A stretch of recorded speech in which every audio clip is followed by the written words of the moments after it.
Okay, my dears, we are coming back. Yes, Eliana?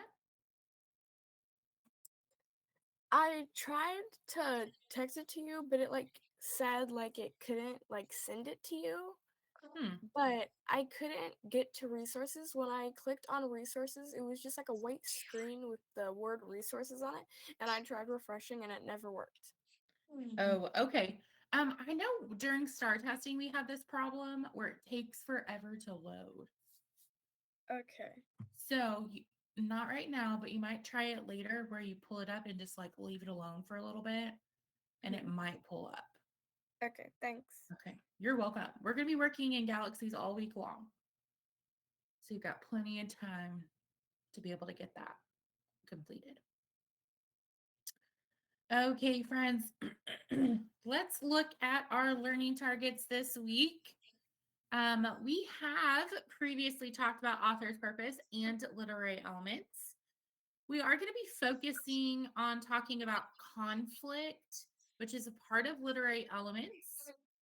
And we're going to be looking at a plot diagram. We haven't done one in a little bit. So it's always a great refresher before we go into winter break next week. And oh yes, thanks, Bronx. I appreciate that. Sometimes Miss Jensen's like, let's get it done. Okay, so go ahead and pull in where you feel like you are.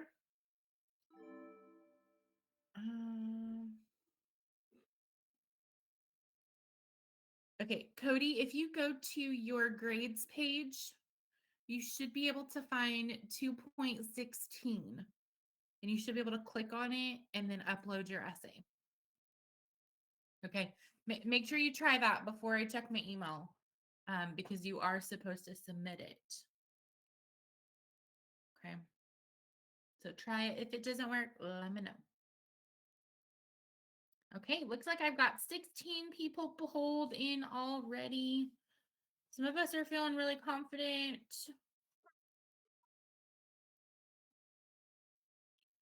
Some of us might be struggling just a little bit. I noticed something when I was grading essays that using evidence from the text, like a specific quote from the text, was something we all struggled with. It is something you have to look more in depth.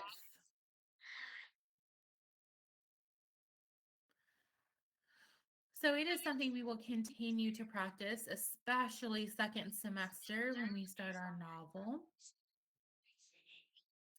Okay, looking for 4 students. Let's see, just some reminders. Aiden, Alex. Let me see who else I'm missing.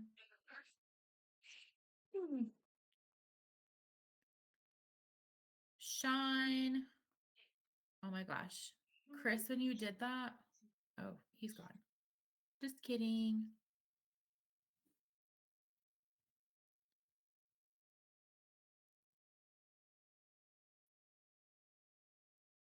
Okay, Aiden and Sean, go ahead and focus in and get that poll answered.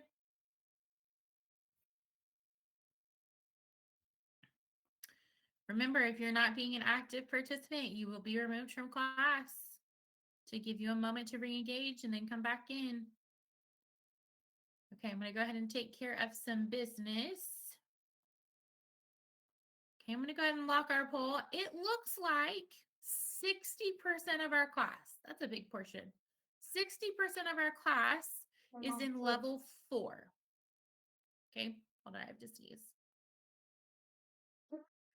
But why are you hitting the sissies? Sorry about that. It was just going to come out. Okay. So 60% of our class is in level 4. We're feeling pretty good about, oh my gosh, my brain. literary elements, and using evidence to support it, which You have means to a replace him, text by the from the way. quote. I mean, quote from the, oh my gosh, Look at your a elbow. quote from the text Look on your elbow. that helps us Look on the better back of your understand your elbow. Look on your statement. elbow. Everybody We do have a does. couple of people who are like, ooh, I'm not But it sure what didn't literary count elements because I are. didn't have any I don't know what the wrinkles. author's purpose is. I think it's hard to find Bitch, it. no wrinkles. So we're going to focus Not on everybody has literary wrinkles. elements today. We are going to read a new myth. Let me go ahead and grab a screenshot of that.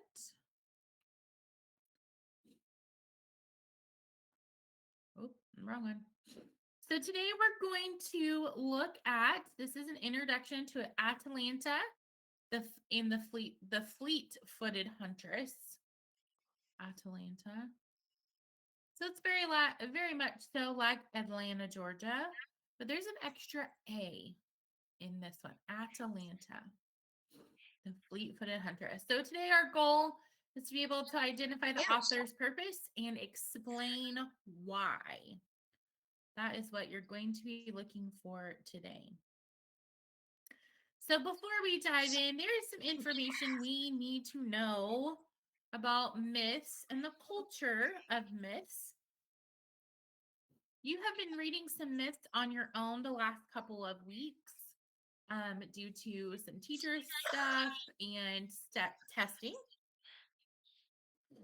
Okay, so something we need to be aware of is all cultures have myths that explain their world. Okay, it could be about creation, the afterlife, values and beliefs. That's a big one. And myths tend to differ from culture to culture. It is very unlikely that you will hear the same myth in two different cultures. You'll find some similarities, but they will be very different. So it allows us to share our culture's views on life and the world around us. So keep an open mind. This is not to tell you you have to believe the way these myths are. No, absolutely not. But it is neat to see how different Only a cultures little. think and the myths that they provide the world. So before we dive in, have you ever heard of a stereotype? Kind of looks like a funny word. Have you ever heard of a stereotype, Scarlett? Okay, so I know what stereotypes are because I actually am a gotcha kid, so I know what stereotypes are. And stereotypes are like what a category you put people in, Okay, it can be, yes. and that's what the one of the stereotypes that I know about. I don't know about a lot though. Okay. Anybody want to add to what Scarlett said?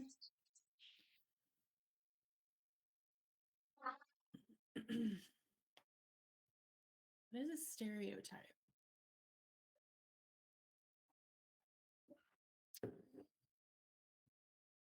Very good, Leonidas. So not only just like putting them in a certain category, but it's like assuming that a certain kind of person, it could be boy or girl, it could be someone with long hair, someone with short hair, the way that they dress, okay, does the same thing all the time. Okay. You're going to learn about a stereotype today, but can anybody give me an example? So, assuming a certain kind of person does this one thing.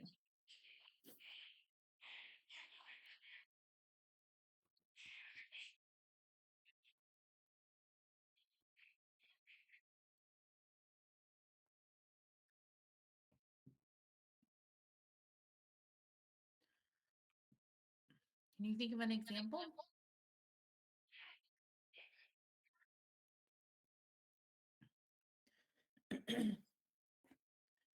When you are little, like let's think elementary schoolish,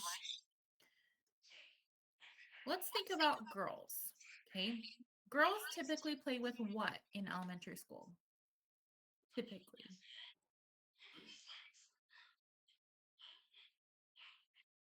Scarlett? They normally play with dolls. Yeah, very good. They play with dolls, Barbies, like little baby dolls. Typically, that's what you see. Okay. What about boys? What do boys play with? Like when you're real little? Oh, no. Like a Nerf gun? Absolutely. Dirt? Okay. Yes, Scarlett? Nerf guns, trucks, and action figures, because that's what my brother would play with. Yeah, action figures. And toy trains. Yes, toy trains also. Yes, Alex?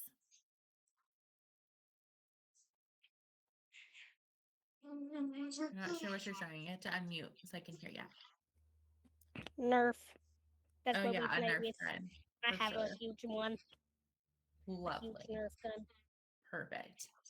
Okay, so typically when you're little, girls play with dolls, Barbies, pink things, and boys play with dirt and Nerf guns and action figures.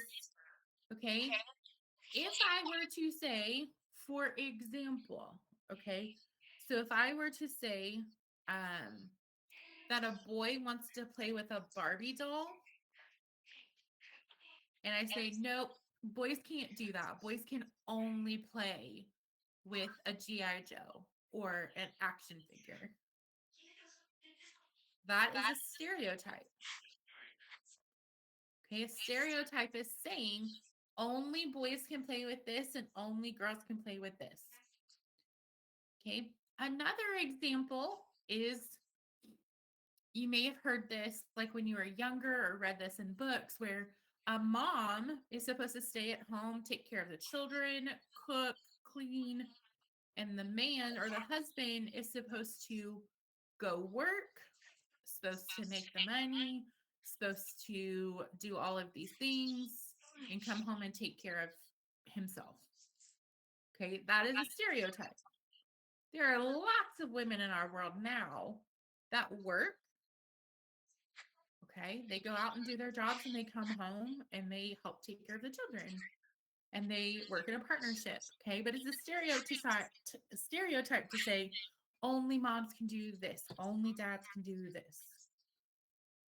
Okay, so keep this in mind.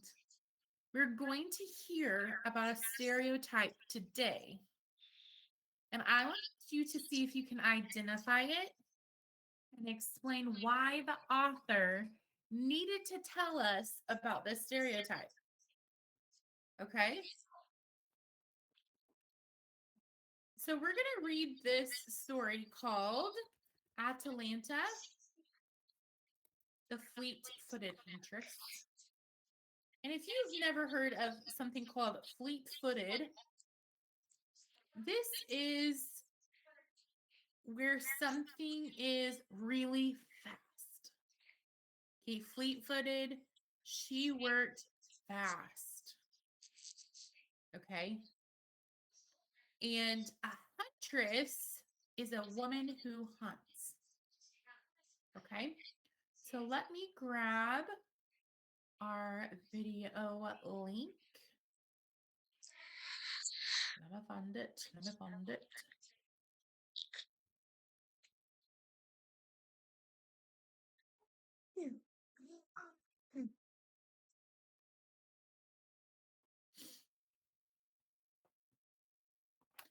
Okay, here it is.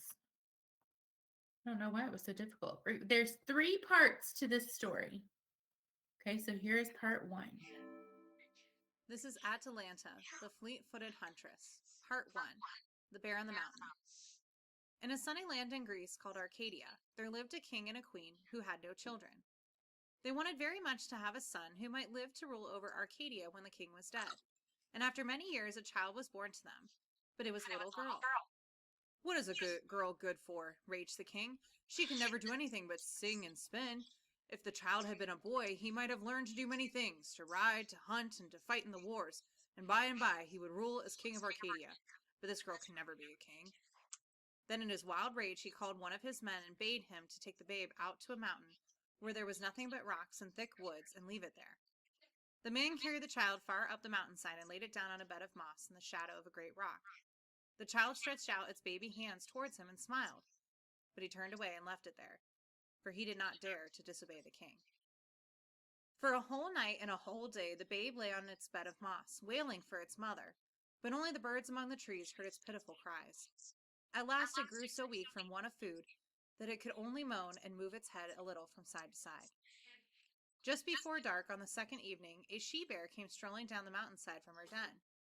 She was looking for her cubs, for some hunters had stolen them that very day while she was away from home, and they were nowhere to be found.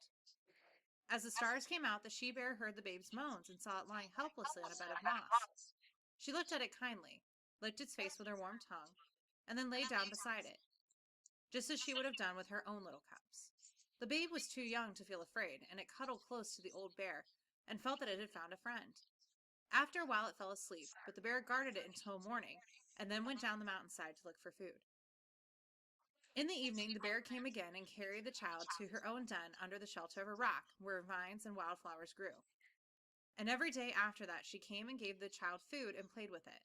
Soon all of the bears on the mountain learned about the wonderful cub and came to see it, and not one of them tried to harm it. The little girl grew up quickly and became strong. After a while she could walk and run among the trees and rocks and brambles on the round top of the mountain. But her bear mother would not allow her to wander far from the den beneath the rock where the vines and the wildflowers grew. One day some hunters came up the mountain to look for game. One of them pulled aside the vines that grew in front of the old bear's home. He was surprised to see the beautiful child lying on the grass and playing with the flowers she had gathered. But at sight of him she leaped to her feet and bounded away like a frightened deer. She led the hunters on a fine chase among the trees and rocks, but there were a dozen of them, and by circling her they managed at last to catch her. The child struggled and fought as hard as she knew how, but it was no use. The hunters carried her down the mountain and took her to the house where they lived on the other side of the forest. At first she cried all the time, for she sadly missed the bear that had been her mother to her for so long. But the hunters were very kind and treated her like their daughter, and so, slowly, she also came to like her new home. The hunters named the girl Atalanta. When she grew older, they made her a bow and arrows and taught her how to shoot, and they gave her a light spear and showed her how to carry it and how to hurl it at game or at an enemy. They took her with them when they went hunting, and there was nothing in the world that pleased her so much as roaming through the woods and running after the deer and other wild animals. Her feet became very swift, so that she could run faster than any of the men. Her arms were so strong and her eyes were so sharp that with her arrow or her spear she never missed the mark, and she grew up to be very tall and graceful, and was known throughout all of Arcadia as Atalanta, the fleet-footed huntress.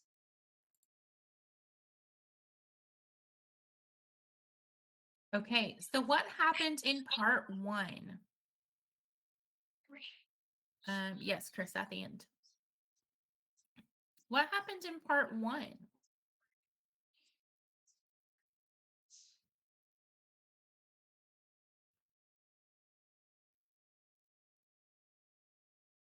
Okay, the Bronx, you want to help us? The king orphaned I'm looking his at daughter it. Okay. Okay. Why? Pay attention. Love you. Was because she wasn't a boy. Damn. Because she wasn't a boy. And what did he Excuse me, I say can't that talk girls to were you. good for? Bye. Love you. Bye. Yeah, singing. Singing and spinning is what he said. That's all that the girls were good for. So, very interesting that that's his opinion of girls. Okay, let's listen to part two. Atalanta, the fleet-footed huntress. Part 2, the wild boar of Calydon. Not very far from the land of Arcadia, there was a little city named Calydon. It lay in the midst of rich wheat fields and fruitful vineyards, but beyond the vineyards was a deep, dense forest where many wild beasts lived. One day, the largest and fiercest wild boar that anybody had ever seen came rushing out of the forest. It had two long tusks, which struck far out of its mouth on either side and were as sharp as knives, and the stiff bristles on its back were as long as knitting needles. The wild boar raced towards Calydon, champing its teeth and foaming at the mouth. It rushed into the wheat fields and tore up all the grain. It charged into the vineyard and broke down all the vines. It rooted up all the trees in the orchards. And when there was nothing else to do, it hurtled into the pastures among the hills and killed the sheep that were feeding there. The beasts were so fierce and so swift that everyone fled before it. Its thick skin was proof against arrows and against such spears as the people of Calydon had. And many brave warriors who tried to attack the boar died at the edge of its terrible razor tusks. For weeks, it ran wild about the countryside, and the only safe place for anybody was inside the city walls. At last, when it had laid waste to much of the country, the boar went back into the edge of the forest. But the people were so much afraid of it that they lived in constant dread that the beast should come again and tear down the gates of the city. So the king of Calydon sent messengers into all the countries nearby, asking the brave men and the most skillful hunters to come at a certain time and help him hunt and kill the great wild boar. When the day came, there was a wonderful gathering of men at Calydon. The greatest heroes in the world were there. Everyone was fully armed and all expected to have fine sport hunting the terrible beast. With the warriors from the south came Atalanta, armed with a bow and arrows and a long hunting spear. "My daughters are having a game of ball in the garden," said the king to the huntress. "Would you like to put away your arrows and your spear and go play with them?" Atalanta shook her head and lifted her chin in disdain. "Perhaps you would rather stay with the queen and look at the women spin and weave," said the king. "No," answered Atalanta. "I am going with the warriors to hunt the wild boar in the forest." The men gasped. They had never heard of such a thing as a girl going out with heroes to hunt wild boars. "If she goes, then I will not," muttered one. "Nor will I," said another, a little more loudly. "Why, the whole world would laugh at us, and we should never hear the end of it." "Nor will I," exclaimed a third. "The hunt is for heroes, not for girls." Many of the men guffawed and hooted at the young huntress. But Atalanta only grasped her spear more firmly and stood tall and straight in the gateway of the palace. Just then the young prince of Calydon came forward. His name was Meleager. "What's this?" he cried. "Who says that Atalanta shall not go to the hunt? Why, I believe you are afraid that she'll be braver than you. Fine heroes are. Let all such cowards go home at once." All laughter died away in a moment, and not a single man moved. And it was settled then that Atalanta would go with the heroes to hunt the wild boar, though some of the men kept muttering and complaining among themselves. For 9 days the heroes and huntsmen feasted in the halls of the king of Calydon. Early on the 10th they set out for the forest. Soon they came upon the great beast, which came charging out upon his foes. The heroes hid behind the trees or climbed up among the branches, for they had not expected to see so terrible a creature. The boar stood in the middle of the glade, pawing the ground with his hooves and tearing it up with his tusks. White foam rolled from his mouth. His eyes glistened like red fire, and he grunted so fiercely that the woods and the hills echoed with fearful sounds. One of the bravest of the men threw his spear, but that only made the beast fiercer than ever. He charged the warrior, caught him before he could scramble into a tree, and tore him to pieces in a mad fury. Another man leapt out from his hiding place and was also killed. Then one of the oldest and noblest of the heroes launched his spear with a mighty heave, but it only grazed the boar's tough skin and glanced away. The boar was getting the best in the fight. Softly, Atalanta stepped out into the glade. She leveled her spear and threw it with all her might. The boar squealed as the sharp point pierced its skin. It ran about in a frenzy, heedless of the hunters and the arrows and the spears. The Meleager rushed up and thrust his spear into his heart. The terrible creature thrashed and then rolled over, dead. The heroes then cut off the boar's skin and offered it to Meleager as a prize, because he had given the boar its death wound. But Meleager said, "It belongs to Atalanta, because it was she who wounded the boar first," and he gave the skin to her as a prize of honor. Okay, so what happened in part 2?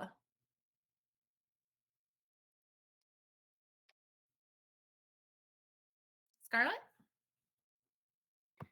She got to go with them, and she gave them the wound. She wounded the boar, and so she beat it. Well, helped them beat it by making the wound that led to I forgot his name already, and that led to its death. And she got the flesh of the boar. Very good. Did the other people want them to go, want Atlanta to go with them?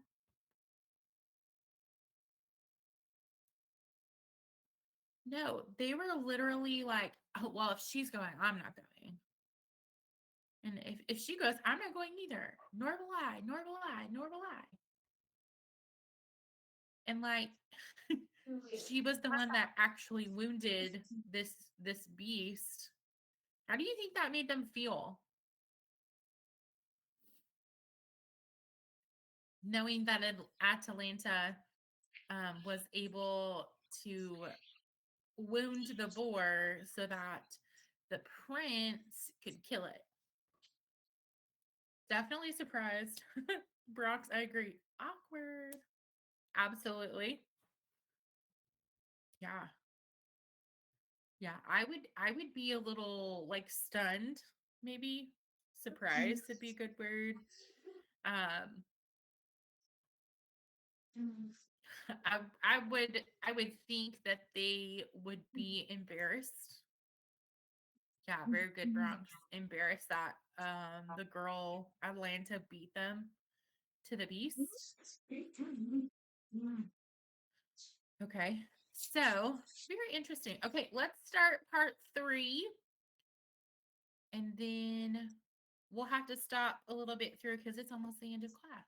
But let's start part 3 and get as far as we can. Atalanta, the fleet-footed huntress. Part 3. Atalanta's race. After the hunt at Calydon, Atalanta went back to her old home among the mountains of Arcadia. She was still the fleet-footed huntress, and she was never so happy as when in the green woods wandering among the trees or chasing the wild deer. All the world had heard about her, however, and the young heroes in the land nearest to Arcadia did nothing else but talk about her beauty, grace, swiftness, and courage. Of course, every one of these young fellows wanted her to become his wife, and she might have been a queen any day if she had only said the word, for the richest king in Greece would have been glad to marry her. But she cared nothing for any of these young men. She preferred the freedom of the green woods to all the luxuries she might have enjoyed in a palace. But the young men would not take no for an answer. They could not believe that she really meant it, so they kept coming and staying until the woods of Arcadia were full of them, and there was no getting along with them at all. So when she could think of no other way to get rid of them, Atalanta called them together and said, "You want to marry me, do you? Well, if any one of you would like to run a race with me from this mountain to the river bank, he may do so. I will be the wife of one who outruns me." "Agreed, agreed," cried all the young fellows. "But listen," she said, "whoever tries this race must also agree that if I outrun him, he must lose his life." The men glanced fervently at one another. Many of them drew away from the crowd, melted into the trees, and turned their hurried footsteps toward home. Those who stayed said, "We agree, but if we are to risk our lives, won't you at least give us a head start?" "As you wish," she answered. "I will give you a start of 100 paces, but remember, if I overtake anyone before he reaches the river, he shall lose his life that very day." Several others now decided that they were not feeling well or that business called them home, so they also left the crowd. But a few who had some practice sprinting across the country stayed. Okay, this is where we're going to stop for today.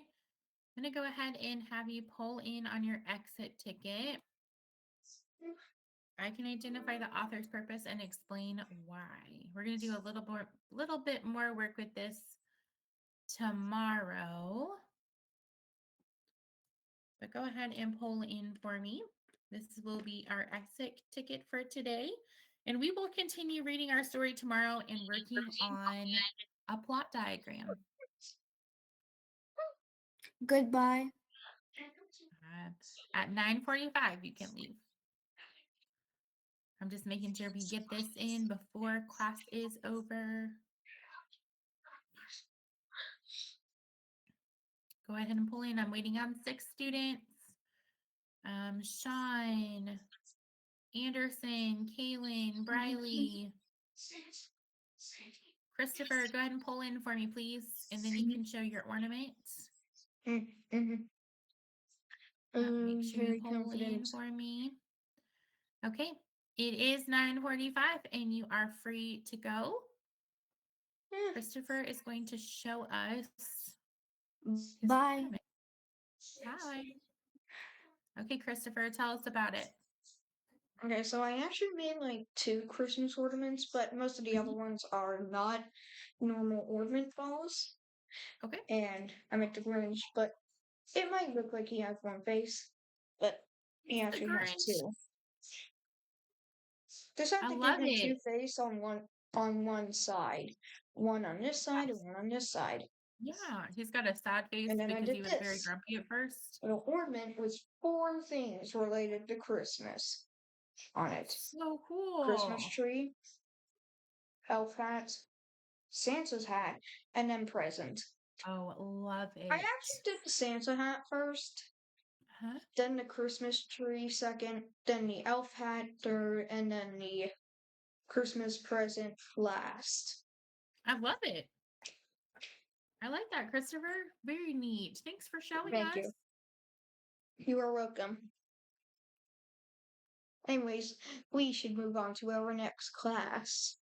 Yeah, you got about 4 minutes to get to your next class. Okay. You're as good or okay. So Grinch. Yeah, banana.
Good morning, everybody. Welcome back. How is everybody doing? Hey. I feel like it's been forever. Hi. Hope everybody had a good Thanksgiving holiday and a good break. And I hope testing went well last week for you guys. I know some of you were in my room, my testing room, but some of you were not. So I hope everything went well. I went sleep. You want to sleep? We just got back to school.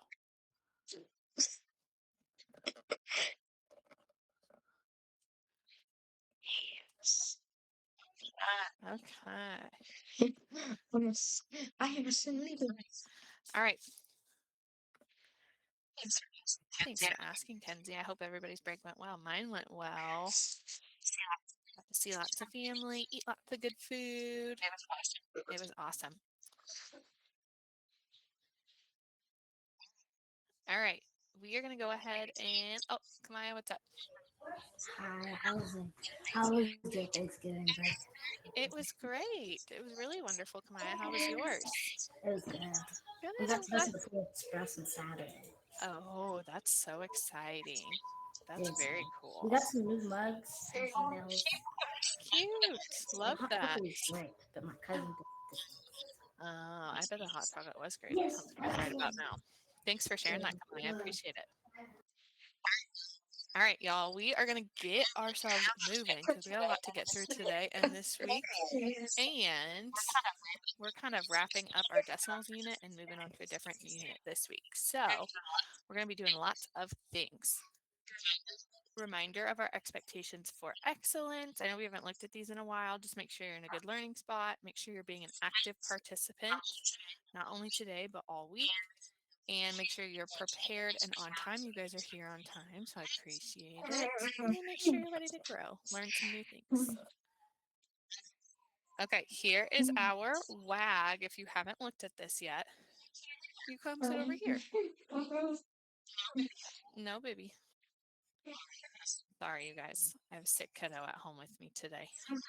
Seems that we can't keep him very healthy. He keeps getting sick. All right, but here's our WAG if you have not looked for it this week. No, go hold you.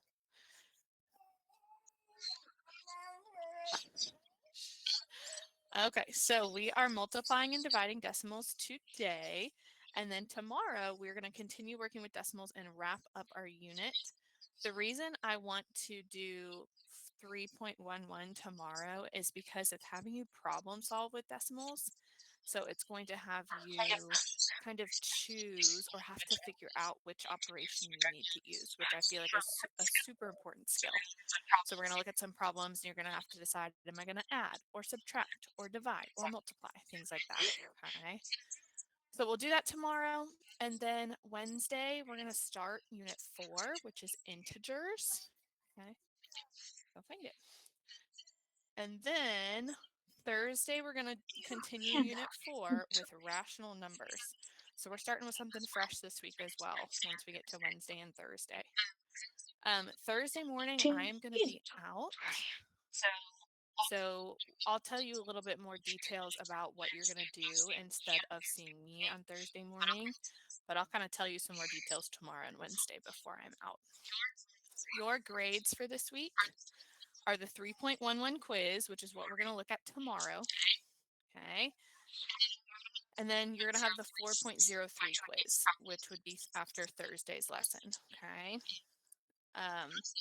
Also, if you didn't notice, I put a multiplying and dividing decimals Nearpod on Canvas for you as well. That is technically a grade as well. It's only worth 1 point, but I want to make sure it's an easy point to get if you complete the Nearpod. Okay. I'll show you where that's located and what that kind of looks like today. Okay. Any questions about our WAG?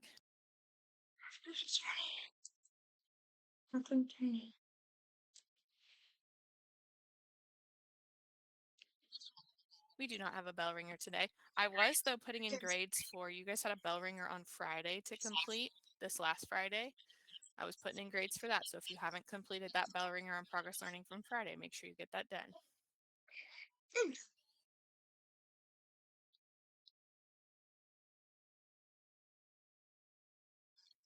All right. Any other questions about our WAG or what's going on this week? No? All right, then let's keep moving. Okay, this is kind of like what we're going to do today. We're going to look at multiplying and dividing decimals in a few different ways. So we're going to think about multiplying and dividing them by whole numbers, multiplying and dividing them by other decimals, things like that.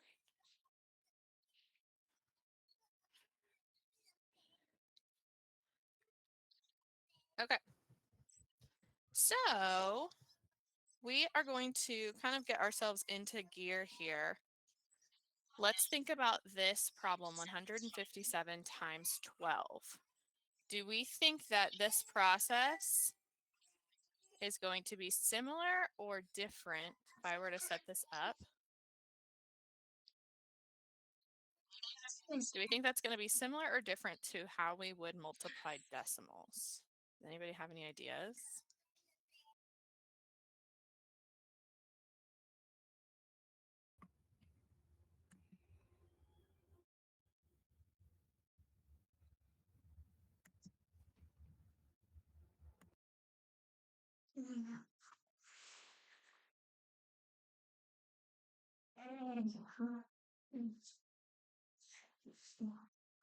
Okay, apologies. I should be good now. All right, any ideas? Do we think that multiplying whole numbers like this is going to be similar or different to multiplying decimals? What do you Session guys is think? being recorded. Kamaya, what do you think? I think it's going to be similar. Okay, you think it's going to be similar. So Yeah. kind of following the same process that we would normally with multiplying. Yeah. Both of them. Okay, I like it. We'll have to wait and see. Anybody have any other thoughts? Mercy, what do you think? I think it's gonna be exactly like it, just it's gonna be across and not up. Okay, interesting. Good thoughts. Thanks for sharing that. Kenzie, you got something to share too? I think it's similar because you have to line the numbers up with the other numbers, I guess. Okay, so keeping in mind our place value and lining those up, I like that idea too. Good work, you guys. Thanks for sharing. All right, I'm going to actually solve this problem real quick just so we can get a quick refresher on how to do multi-digit multiplication. It's maybe been a while since you've done that process, but let's take a peek. So we always want to start in our smallest place value spot over here, right? We start on the right side. 7 times 2 is 14.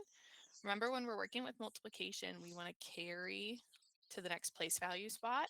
So we're going to carry that 1, then 2 times 5 is 10, plus 1 is 11. So I got to carry this one too.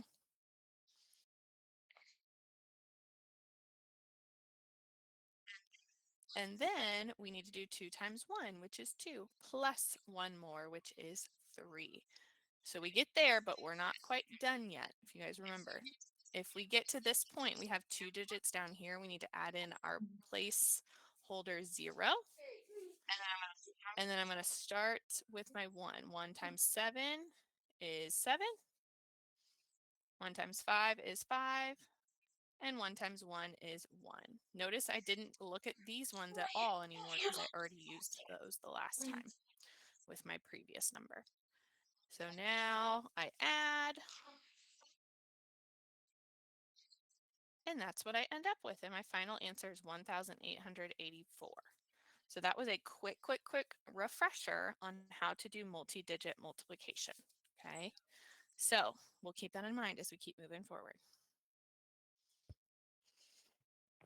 All right, this kind of going over what our learning outcomes are again.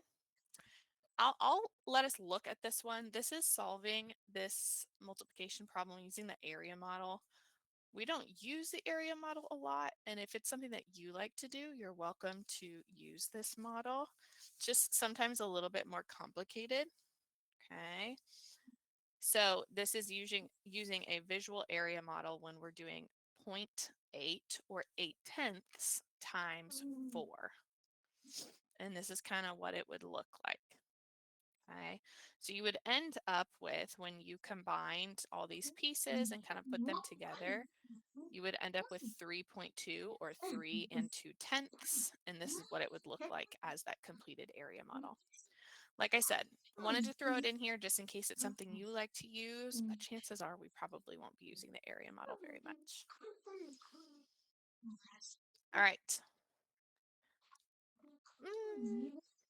Here's another kind of area model, rectangle model for another example. This one is 1.36 times 8, so you're doing a decimal times a whole number. And we end up getting 10.88. Now, I will show you, we're going to do some like standard algorithm multiplication here in just a minute, which I think is the one that you guys will use most often. Also, the reason it might feel like we're breezing through this is because if you remember, I talked a couple weeks ago when we were talking about adding and subtracting decimals that you have access to calculators, right? So on, for example, the state test, on assignments, you have access to using a calculator, and decimals work really well with calculators. So that's why it might feel like we're kind of breezing through this, because I want you to be able to use these methods without a calculator, but then I also understand that we will be using calculators quite often. Okay. So let's look at the standard algorithm. This would be a good one to have in your notes if you want to screenshot this. Okay.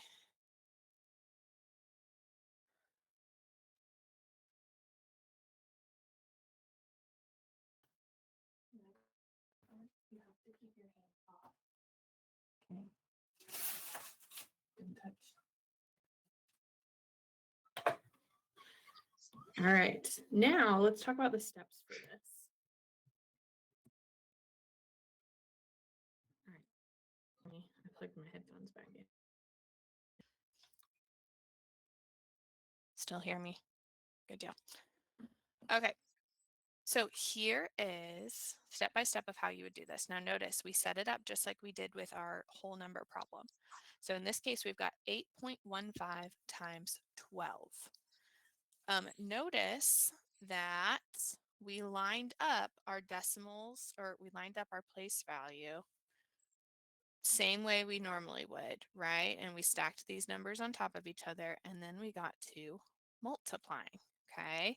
So same steps here where you're going to do, and I'm going to annotate this one a little bit here.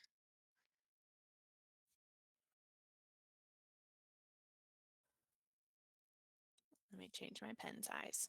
Okay, so 5 times 2 is 10. We can see we've got our 0 here. Carry our 1. 2 times 1 is 2, plus 1 equals 3. So there's that 3.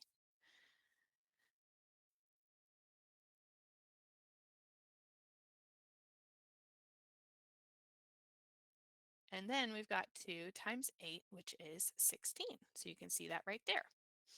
Now notice we don't have any place value, or we don't have any decimals put in these spots yet. We're going to hold off on putting that decimal in towards the end. So that's probably the only part that feels a little bit different than regular multiplication, is just figuring out where to put that decimal. So we add our place value, or our placeholder 0 there, just like you saw me do earlier. Okay. And then we go 1 times 5 is 5, 1 times 1 is 1, and 1 times 8 is 8. Okay. So now that we've done all that multiplication, it's time for us to add. So you can see 0 plus 0 is 0, 3 plus 5 is 8, 6 plus 1 is 7, and 1 plus 8 is 9. Okay. Now that we've got this answer down here, our answer is not 9,780, right? We have to figure out where to put that decimal point. So we take a look back at our original problem and we see, okay, how many place value spots do we have after the decimal point? So here's our decimal point right here, and we have 2 place value spots. Okay, so what that means is that we are going to move our decimal over 2 times, 1, 2, and it's going to land right here. So your answer is going to be 97.80, or how we would say that is 97 and 80 hundredths. Okay. So that process of doing multi-digit multiplication is the same, right? The only part that's different is making sure we understand where to put our decimal point towards the end. Okay. Now I am also going to remind you here, let me share my screen. We're going to plug it into a calculator just to show you. I'll just do my entire screen. Nope, wrong one. Okay, and I want to remind you that there is always a calculator linked on my homepage for our course, okay? So if I click on this, it's going to take me to this calculator. And what was our problem? Our problem was 8.15 times 12.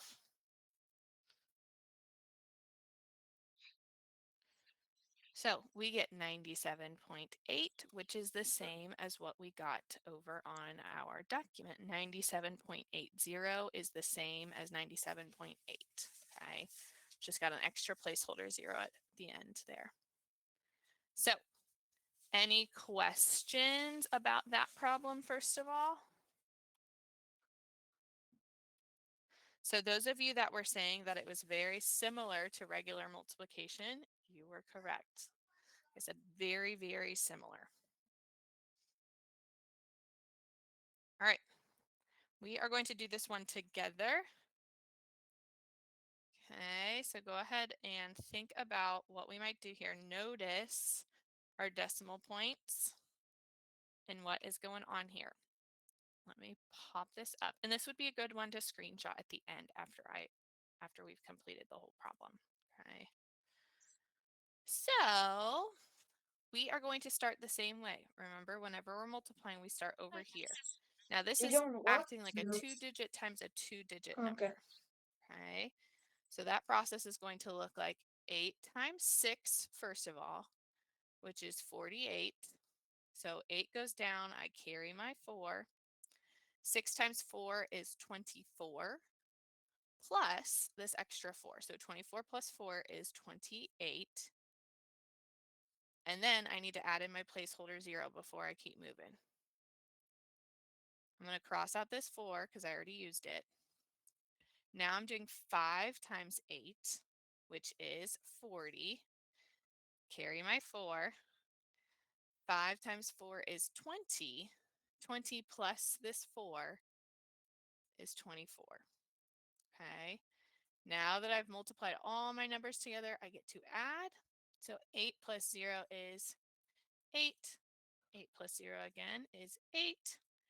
2 plus 4 is 6. And then 2 plus nothing is 2.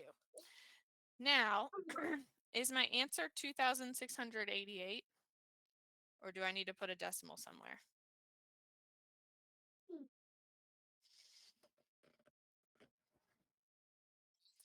Kenzie, what do you think? You need to put a decimal. Good. We need to put a decimal. Now, does anybody have any idea where that decimal is going to go? Anybody know where it's going to be located? Mercy, what do you think? Right next to the 2. So you think it's going to be here? Yeah. Or okay. Does anybody think anything differently? Teria, what do you think? I think it's going to be in the middle. Okay, so like in between the 6 and the 8? Yeah. Okay. Let's double check this here. All right. So the way that we looked at this last time is that we counted how many spots were after the decimal here. Now in this number, we have 1 place value spot after the decimal. And in this number, we have 1 place value spot after the decimal. So that's 2 spots in total. So what we would do is we would go 1, 2. So it is going to go right here in between the 6 and the 8. Now I wish I had an eraser. They don't have an eraser on this thing, which is crazy. Okay, so that means that it's going in between the 6 and the 8 because I needed to move it over 2 place value spots. Okay, so, and if we think about it too, if we wanted to estimate, you guys, and try to guess if our answer is kind of close to what it needs to be. You know, if we rounded 4.8 up to like 5, and if we rounded 5.6 up to 6, you know, it would be 5 times 6 is 30. So it's a little bit less than that, and we got an answer of 26.88. So that's probably pretty good. If we were to estimate, we would be really close to our actual answer. Now I'm going to plug that into a calculator again, just to double check. So we're doing 4.8 times 5.6. Let me share my calculator again. 8 times 5.6, 26.88, which is exactly what we got. Okay. So it's always good, you know, if you are doing these decimal problems by hand, it's always a good idea to double check with a calculator as well. Okay. So this would be a good one if you want to screenshot this one and add it into your notes. That would probably be a good idea. All right. All right. So remember, I think the most important thing there is that we have to figure out how many spots we have after the decimal point in total to figure out where that final decimal point is going to go. Okay. All right. Now we're going to move on to division. Okay. This would be a good one to add into your notes since it has the steps and it has a completed problem on here for you. So like I said, go ahead and screenshot this one, add it to your notes. Pay attention. Okay.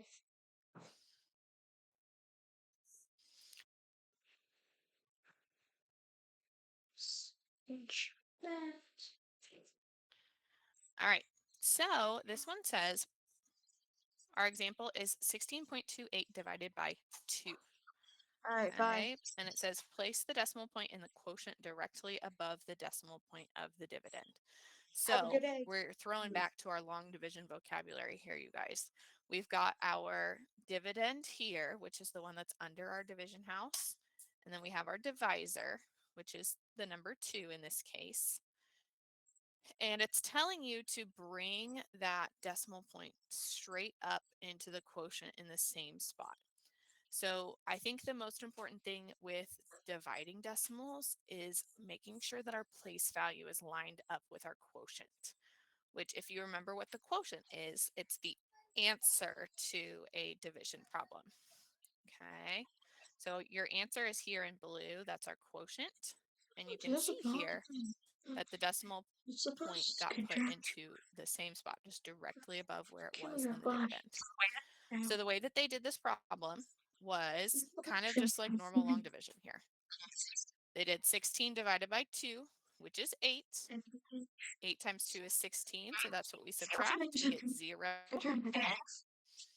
Then we had to bring down the 2. Okay. 2 divided by 2 is 1. It can go in one time. 1 times 2 is 2. Subtract 2 minus 2, you get 0. Bring down our last number here, which is 8. And then 8 divided by 2 is 4. 8 times, or 2 times 4 is 8. So then we are going to do 8 minus 8, which gets us a remainder or leftovers of 0. Okay. So notice here that we lined up our 8 right on top of our 6 because we did 16 divided by 2, which equals 8. So we needed to make sure that it was lined up on that ones place there. And then after we did that, we were able to just bring our decimal point up into the quotient. Okay, so our answer is 8.14 or 8 and 14 hundredths. Okay, and if you were kind of to estimate here, you guys, 16, if we rounded this down to just 16 as the whole number, 16 divided by 2 is 8. So that means that our answer is reasonable and it's probably correct. Okay.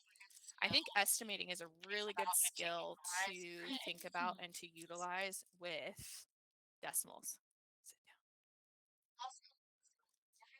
Also, let's double check with our calculator. Is my screen is not still shared? So we're going to do 16.28 divided by 2. Let's double check and see if that was correct. They're all 16.28 divided by 2. 8.14.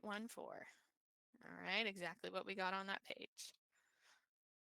Anytime we're doing this, we should be getting the same answer when we double check in our calculator. And if we don't, then there's something else we need to figure out. Okay, here is an example of dividing two decimals by each other, okay? So the dividend is a decimal as well as the divisor. Now this one takes a little bit more steps. We have to think about this one a little bit more than what we did on the last one. The last one we just divided like normal. And this one we're going to do that as well, but we have to set up our problem a little bit differently here. So notice we're starting with 8.25 and 2.5. But in order to put this into a division problem that makes sense to us, we're actually going to be moving the decimal points one place to the right. Okay, so notice in our divisor, we moved it one place to the right, and now we have 25 instead of 2.5. Okay, and then for our dividend, we're going to move it one place to the right, so it's going to be 82.5 instead of 8.25.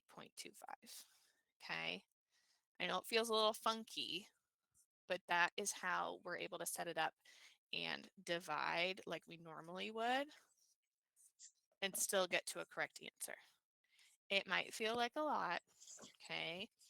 This is a good one to have in your notes, but I want to remind you that we're breezing through this quickly, right? Because we've got calculators, right? So as much as I want you to be able to understand this, I also want you to remember that you have that feature of using a calculator to double check your answers, okay? So that's always helpful to be able to check. So we just moved our decimals one place to the right in each of those numbers, okay? And now we can do, for example, our first step, which would be 82 divided by 25. So now we're just working with long division again. So 25 can go into 82, 25, 50, 75, 3 times. So I put a 3 up here, lined it up right on top of my 2, and then 82 minus 75. I cannot do 2 minus 5, so I had to borrow. I end up with 12 minus 5, which is 7. Then bring down our extra number here, which is 5. How many times can 25 go into 75? It can go in 3 times. So I'm going to put that 3 up there. Okay. 3 times 25 is 75. So I'm doing 75 minus 75, which equals 0. So what I end up with up here, before I put the decimal point, it's going to look like the number 33. But just like we did on the previous problem, we're just bringing that decimal point up into the quotient in the same spot. So notice I just moved my decimal from here up to here in the same exact spot. And now we get to this answer of 3.3. Okay. And I know, like I said, that might feel funky. That might feel like a lot, a little confusing. But when we come back to our final answer in our original problem, this is what we get, 3.3. Okay. Now let's double check that on our calculator. So remember our original problem was 8.25 divided by 2.5. Okay. If I take a peek at my calculator, when I plug that in, 5 divided by 2.5, I get 3.3, which is exactly what we got.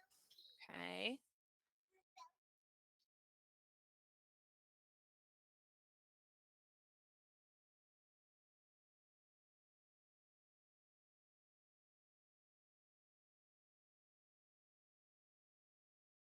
All right. Let's do another one. Okay, here is another problem, and we're going to walk through this one step by step.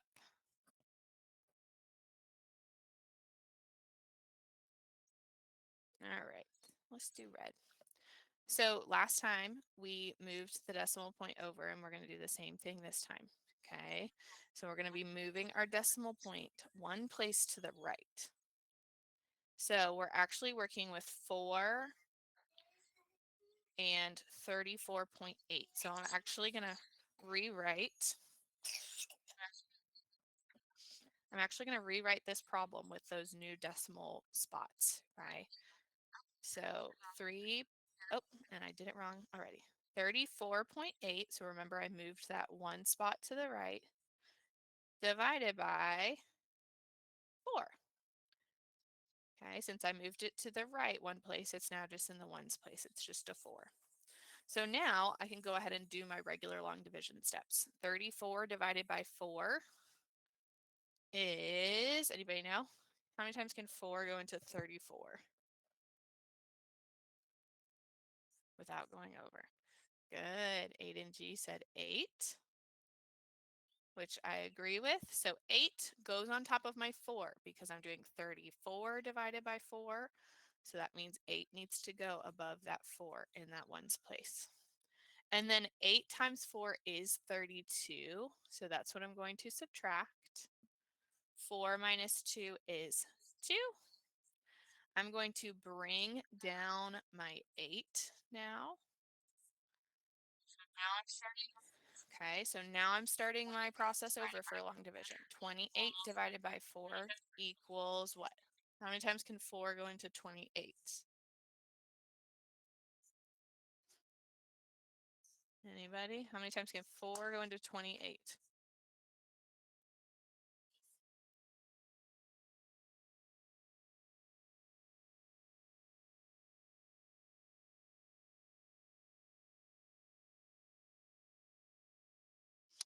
Okay, Taylor, I have to agree with you. It is 7. It can go in 7 times exactly. Okay. 7 times exactly. So 7 times 4 is 28. I'm going to subtract 28. 0. And now I need to bring my decimal place just up. I just have to move it up. So my decimal point is going to go in between the 8 and the 7. And I end up with an answer of 8.7. Now take a look at what my original problem was. 3.48 divided by 0.4. Okay. When we're dividing decimals, it gets a little funky sometimes, and it looks like we get an answer that's bigger than what we originally started with. Okay. And it is that way. It's really funky when we think about it. But let's double check on our calculator real quick and see if that's what we end up with.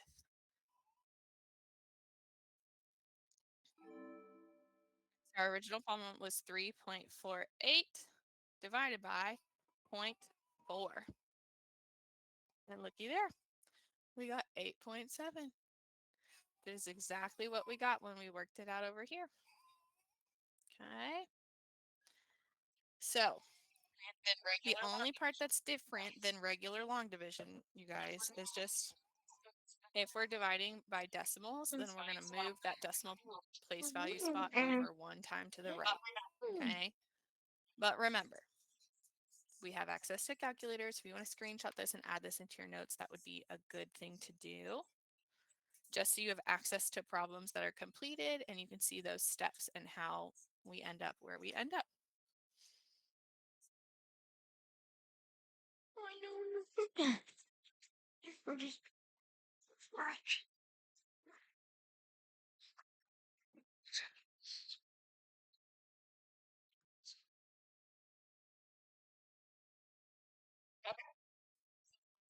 Okay. So summary, these were the different things that we looked at. Kind of tells you steps in words if that's something that works for you. If you like having the steps out in words, feel free to add this to your notes. But here is what we are going to do. There is, I'm going to give you time. We have 10 minutes left, you guys. So you have 10 minutes to get started on our Nearpod. Now, let me show you where that's located, just in case you haven't seen it yet. Because I am not going to be putting the link in the chat. You are going to have to go locate this on Canvas. But let me show you where that is. Okay, so first of all, find it under assignments.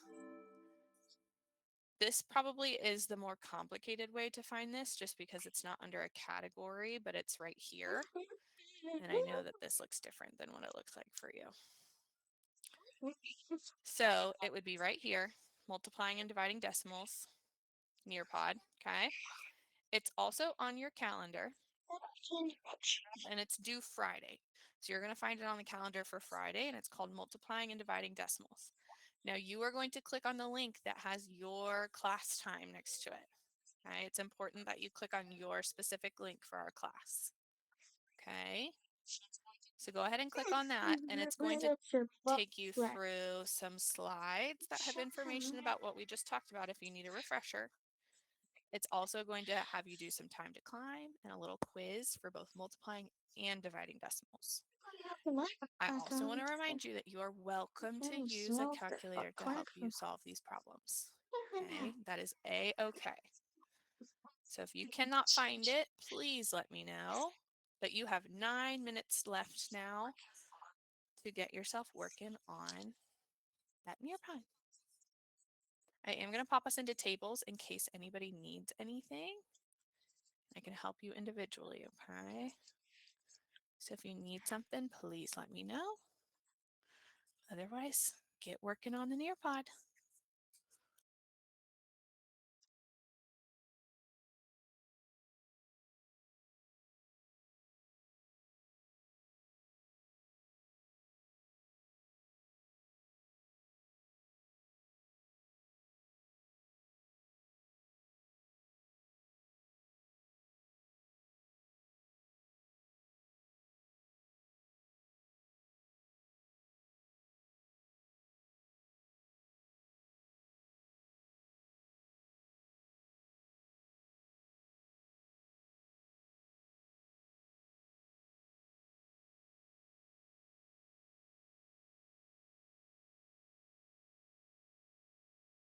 The new part out.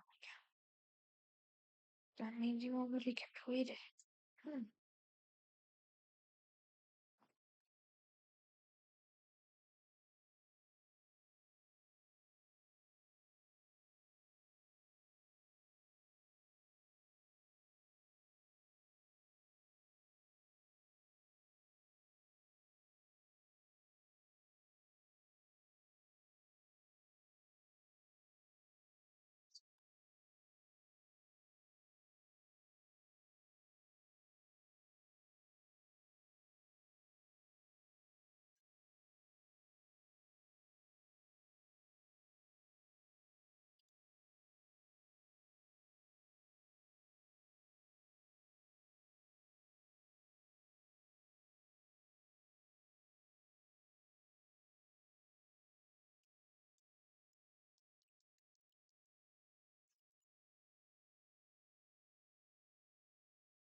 Okay, if you still are having trouble finding the assignment, I'm going to show you guys one more time because I've had a few people ask me. Okay, so you can find it on your calendar for Friday because it's due on the 12th. So you can find it here. It's called Multiplying and Dividing Decimals Nearpod. So it's located there. You're going to click on the 950 link for your class. Or it's on assignment. So if you go to your math course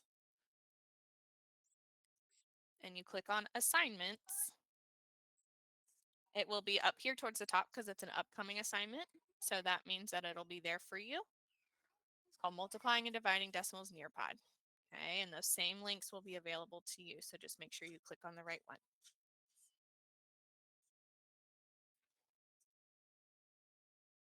And then let me know if you still need help finding it.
Maddie, is it lives on Dairy Street. Mary has a little lamp.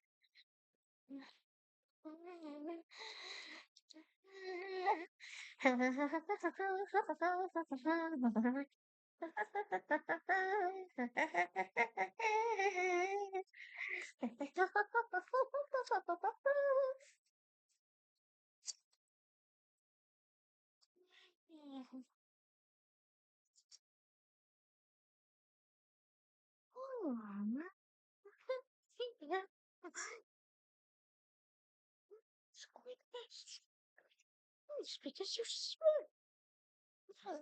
That doesn't make me little.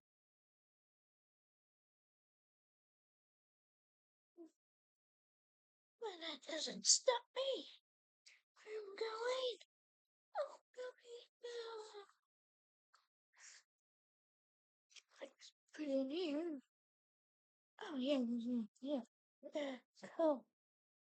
Of course. Of course, baby. You know what's gonna hit ya. Of course. Of course, City. You wanna know what hit ya?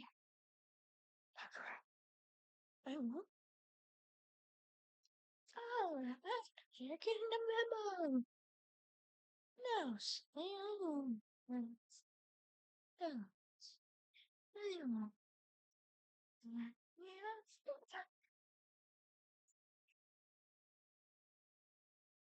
Yes. Yeah. I won't. I won't. So, yeah, I won't.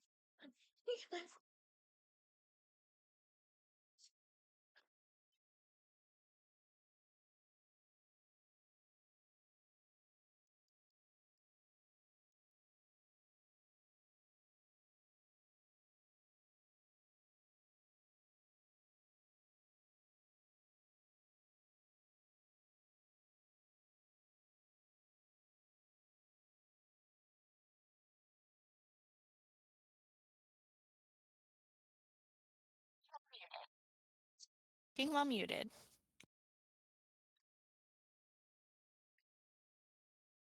We can't hear you. Can you hear me now? Yes. Okay. Yeah, I was muted. I was talking while muted. I I've done that way too often lately. So that Nearpod is not due till Friday at 5, but it is a graded assignment. Okay. It's an easy graded assignment to get done. Okay. So that would be something that today after class would be good to work on and get it over with because we have quizzes that we'll take later this week. Okay. But welcome back to school. I hope you guys have a wonderful rest of your day and we'll continue with decimals tomorrow. Okay. I'll see y'all later. Ariane. I finished all my work for today. Awesome. I love to hear that. Way to stay on top of it. Kenzie. I just wanted to say bye. Okay. Bye. Bye. Elijah. The game is rigged. I saw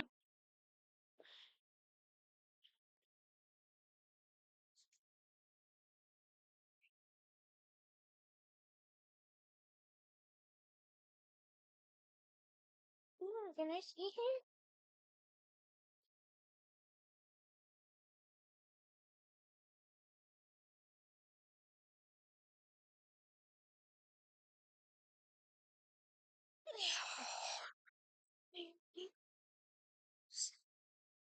Anyways, this is the first time I'm actually gonna talk in the video because I usually stay silent, so yeah. And I'm just showing you what my school day is like in case you didn't read the title.